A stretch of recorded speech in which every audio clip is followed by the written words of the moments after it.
നന്നായിരിക്കും. എങ്ങനെയുണ്ടായിരുന്നു അഭിനയമൊക്കെ? എങ്ങനെയുണ്ടായിരുന്നു? നന്നായിട്ട് അഭിനയിച്ചിട്ടുണ്ട്. എന്താണ് പടത്തിൻ്റെ ഒരു ജോണർ എങ്ങനെയാണ്? ലവ് ആണോ? ലവ് ഉണ്ട്, എന്നാലും അത് ലാഗില്ലാതെ ചിത്രീകരിച്ചു നന്നായിട്ട്.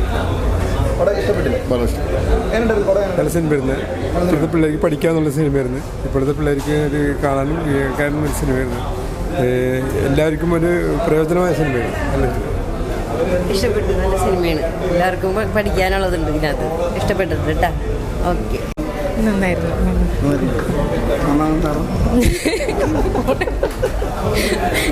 ഞങ്ങൾ വർക്ക് ചെയ്ത പടമാണ്. ഇഷ്ടപ്പെട്ടു. ഞങ്ങൾ വർക്ക് ചെയ്ത പടമാണ്. ഒരുപാട് നാളായിട്ട് വർക്ക് ചെയ്ത് നടക്കുകയായിരുന്നു. ഇപ്പോഴാണ് റിലീസായത്. ഇപ്പോൾ കണ്ടത് ഭയങ്കര ഇഷ്ടപ്പെട്ട്. അടിപൊളി പടം. കോവിഡിന് ഷൂട്ട് ചെയ്ത് അതിൻ്റെ ലിമിറ്റേഷൻ ഉണ്ട്. പക്ഷേ കണ്ടു നോക്കുക, ഒരു എക്സ്പീരിയൻസ് ആയിരിക്കും. നല്ല പടം. ഓക്കെ, എല്ലാവർക്കും, എല്ലാ ജോണിനും പെട്ട ആൾക്കാർക്കാണ്. ഒരു മിസ്റ്ററി ത്രില്ലർ സൈക്കോ പരിപാടിയാണ്. അപ്പോൾ കണ്ടു നോക്കുക, ഇഷ്ടപ്പെടും. Okay, thank U. വളരെ നന്നായിട്ടുണ്ട്. എനിക്കൊന്ന് കൊറോണ സമയത്ത് എടുത്ത ഫിലിമാണെന്ന് തോന്നുന്നു. നന്നായിട്ടുണ്ട്. നല്ല രീതിയിൽ തന്നെയാണ്. ചെറിയ ബഡ്ജറ്റിലെടുത്ത ഒരു പടമാണ്. പക്ഷെ നന്നായിട്ടുണ്ട്. പക്ഷെ കുറച്ചും കൂടെ സ്ക്രീൻ കൗണ്ട് കൂട്ടാമെന്നുള്ള ഒരു അഭിപ്രായമുണ്ട്. ഇന്നത്തെ തലമുറയ്ക്ക് ഉൾക്കൊള്ളാൻ പറ്റുന്ന ഒരു മൂവിയായിട്ടാണ് എനിക്ക് തോന്നിയത്. ഉറപ്പായിട്ടും സർട്ടിഫൈഡ് ആയതുകൊണ്ട് അത്ര ഇതൊന്നല്ല. 1-2 വാക്കുകൾ ഉപയോഗിക്കുന്ന അല്ലാണ്ട് വേറെ ഒരു മോശമായിട്ടുള്ള കാര്യങ്ങളൊന്നുമില്ല. ഗുഡ് മൂവിയാണ്. ഫസ്റ്റ് പരിമിതമായിട്ടുള്ള ഒരു ബഡ്ജറ്റിൽ നിന്നുകൊണ്ട് ഉണ്ടാക്കിയൊരു പടമാണ്. പക്ഷേ അത് കുറച്ചും കൂടെ ഓഡിയൻസിലേക്ക് എത്തിക്കണം എന്നുള്ളതാണ്. കാരണം ഇപ്പം എറണാകുളത്ത് തന്നെ ആകെ ഒരു ഷോ മാത്രമേ ഉള്ളൂ. അതാണ് ഒരു പോരായ്മയായിട്ട് തോന്നിയിട്ടുള്ളൂ. അത് ഈവനിങ് ഷോയിലൊക്കെ ആണെങ്കിൽ കുറച്ചും കൂടെ യൂത്ത്ഫുള്ളായിട്ടുള്ള ഇന്നത്തെ ആൾക്കാർക്ക് ജനറേറ്റ് ചെയ്യാൻ പറ്റുന്ന ഒരു പടമാണ്. അവർക്കാണ് കുറച്ചും കൂടുതൽ തോന്നുന്നു എനിക്കത്. അത് ഈവനിങ്ങിലും കുറച്ച് ഷോ കൂടി ആഡ് ചെയ്യുകയാണെങ്കിൽ കുറച്ചുകൂടി നന്നായിരിക്കും. എനിക്കൊന്ന് ഫസ്റ്റ് ഷോ കഴിയുമ്പോൾ തന്നെ അത് മാറുമെന്ന് തോന്നുന്നുള്ള ഒരു പ്രതീക്ഷയുണ്ട്. അതെ, തീർച്ചയായിട്ടും. ഓവറോൾ നല്ല പടമാണ്. കുഴപ്പമില്ല. ഫസ്റ്റ് അറ്റംപ്റ്റ് എന്നുള്ള അനിൽ നമ്പ്യാർക്ക് അഭിമാനിക്കാം. ഫസ്റ്റ് പ്രൊഡ്യൂസർ എന്നുള്ള രീതിയിൽ അവർക്ക് അഭിമാനിക്കാവുന്ന ഒരു പടം തന്നെയാണ്. കാരണം വേറെ കോലാഹലങ്ങളൊന്നുമില്ലല്ലോ. വലിയ എന്താ പറയേണ്ടത്, ഒരു മുഖ്യധാര നടന്മാരോ നടിമാരോ ഇല്ല. പുതുമുഖങ്ങൾക്കാണ് കൂടുതൽ ഇമ്പോർട്ടൻസ് കൊടുത്തിരിക്കുന്നത്. പക്ഷേ വളരെ നന്നായിട്ടുണ്ട്. വളരെ നല്ലൊരു അറ്റംപ്റ്റ്. ചെറിയൊരു ബഡ്ജറ്റിൽ നല്ലൊരു പടം കണ്ടിരിക്കാവുന്നതാണ്. Thank you. ബെസ്റ്റ് മൂവിയാണ്. ഇപ്പോഴത്തെ ന്യൂ ജനറേഷൻ പിള്ളേർക്ക് ഭയങ്കരമായി ഇഷ്ടപ്പെടും. എന്താ വെച്ചാൽ ഒരു കൊറിയൻ സ്റ്റൈലിലാണ്.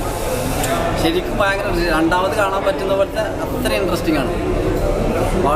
ഞാൻ വളരെ റെസ്പെക്റ്റ് തോന്നിയ ഡയറക്ടറുണ്ട്. ഞാൻ നേരിട്ട് അദ്ദേഹത്തെ കണ്ട് പരിചയപ്പെടുകയും ചെയ്തു. എനിക്ക് അത്ര ഇഷ്ടമായി. ഓൾ ദി ബെസ്റ്റ് എല്ലാ ടീമിനും. സിനിമയുടെ പിന്നണി പ്രവർത്തിച്ചവർക്കും അതിലെ 2 മെയിൻ ആക്ടേഴ്സുള്ളത് എല്ലാവർക്കും അഭിനന്ദനം. സ്റ്റോറി ഇത്ര പ്രോമിസിംഗ് ആവാനുള്ള കാരണം എന്താണ്? ഒരു ലവ് സ്റ്റോറിയാണ്. പക്ഷേ ഒരു മെയിൻലി അതൊരു എന്താ പറയുക, മറ്റുള്ളവരുടെ ഒരു നോർമൽ ഒരു പ്രണയം പറഞ്ഞിരിക്കുകയല്ല. അവിടെ ഇങ്ങനെ കണ്ട് കൂളായി അതിലേക്ക് ലയിക്കുന്നതാണ്. അങ്ങനെയാണ് ആ സ്റ്റോറി. അതുകൊണ്ടാണ് അത്രയും ശക്തമാകുന്നത് ആ സ്റ്റോറി. ചുമ്മാ ഒരു പ്രണയം പറയുകയെന്നല്ലാതെ ഓട്ടോമാറ്റിക്കലി പെണ്ണിനെ അയാളോട് ഒരു പ്രണയമായി മാറുന്നതാണ്. അതുകൊണ്ടാണ് അത് അത്ര ഇഷ്ടപ്പെടാൻ കാരണം. ഇതൊക്കെ കൊറിയൻ സ്റ്റൈലാണ് ശരിക്കും പറഞ്ഞത്. ഒരു നോർമൽ സ്റ്റൈലല്ല. കൊറിയൻ മൂവിയാണ് ഞാൻ ആ രീതിയിലൊക്കെ കണ്ടുള്ളത്. എനിക്ക് കണ്ടു കഴിഞ്ഞപ്പോൾ എനിക്ക് ഇത് കൊറിയൻ മൂവി ആയിരുന്നു തോന്നിപ്പോയി. രസമായി. കൂൺ കണ്ടിറങ്ങിയ ഒരു മൂഡിലാണ് ഇരിക്കുന്നത്. കാര്യം നല്ല 2 പാട്ട് അതിനകത്തുണ്ട്. പ്രത്യേകിച്ച് യാസിൻ നിസാറും ഗൗരി ലക്ഷ്മി പാടിയ പാട്ട് നല്ല ഹൃദ്യമായ ഗാനങ്ങളാണ്. ഒരു എൻഗേഡ് 2 മണിക്കൂർ വാച്ചബിൾ മൂവിയാണ്. ബോറിംഗ് ഒന്നുമില്ല. ഒരു വെറൈറ്റി എക്സ്പീരിയൻസ് ആണ്. ഒരു എന്താ പറയുക, ഒരു പെൺകുട്ടി ഒരു ട്രാപ്പിലകപ്പെടുന്നു, ഒരു ഫ്ലാറ്റിനകപ്പെടുന്നു. തുടർന്നുണ്ടാകുന്നവരുടെ മാനസികാവസ്ഥയും കാര്യങ്ങളുമാണ് ചിത്രീകരിച്ചിരിക്കുന്നത്. പുതുമുഖം ആണ് നിമൽ നായകൻ. നായിക വേറെ ചിത്രങ്ങളൊക്കെ ചെയ്ത സിത്താര ആണ് അഭിനയിച്ചിരിക്കുന്നത്. സിത്താര അഭിനയ മികവ് കൊണ്ട് പിടിച്ചിരുത്താൻ പറ്റിയ അധികം ക്യാരക്ടേഴ്സ് ഇല്ല. 2-3 ക്യാരക്ടേഴ്സേ ഉള്ളൂ.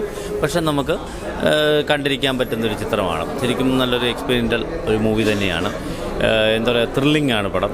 ഒരു എൻഗേജാണ്. ഒരു സസ്പെൻസ് ഒളിഞ്ഞിരിപ്പുണ്ട് ചിത്രത്തിൽ. ഒരു ട്വിസ്റ്റുള്ളൊരു ചിത്രം തന്നെയാണ്. എനിവേ, എല്ലാവരും പ്രേക്ഷകരാണ് ഇത്തരം ചെറിയ ചിത്രങ്ങൾ തിയേറ്ററിൽ വന്ന് കാണേണ്ടത്. കൂൺ. ഓക്കെ, നല്ലായിരുന്നു.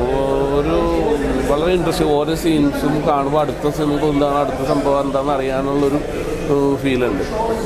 പിന്നെ ഒരു ട്രാപ്ഡ് ബേസ്ഡ് മൂവിയാണ്. നമ്മൾ അങ്ങനത്തെ സിനിമ ഹിന്ദിയിലും തമിഴിലും ഒക്കെ നമ്മൾ പലതും കണ്ടിട്ടുണ്ട്. പക്ഷെ അതിൽ നിന്നൊക്കെ വളരെ ഡിഫറെൻ്റ് ആയിട്ടുള്ളൊരു ഫീലാണ്.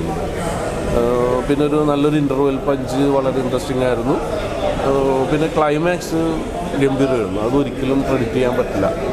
നമ്മൾ അങ്ങനെ ഒരു സംഭവമല്ല നമ്മൾ കണ്ടുകൊണ്ടിരിക്കുമ്പോൾ ഇങ്ങനെ വരും അങ്ങനെ വരുന്നു, അങ്ങനെ ഒരിടത്തും നമ്മൾക്കത് ഒരു ഐഡിയ കിട്ടുക എന്നുള്ള ഒരു സംഭവമാണ്.